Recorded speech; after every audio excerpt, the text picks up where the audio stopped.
You will not believe these McDonald's hash browns. They are literally 3 ingredients and so crispy and fluffy on the inside.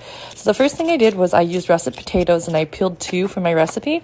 And I cut them into thirds and parboiled them. That means you're going to partially cook them. So I boiled them for about 8 minutes, let them cool, and then grate them. Add 1 egg and a tablespoon of cornstarch. You're going to mix it and then shape it on your parchment paper and put it in the freezer for about 30 minutes and then fry them on high heat and enjoy. I hope you like them.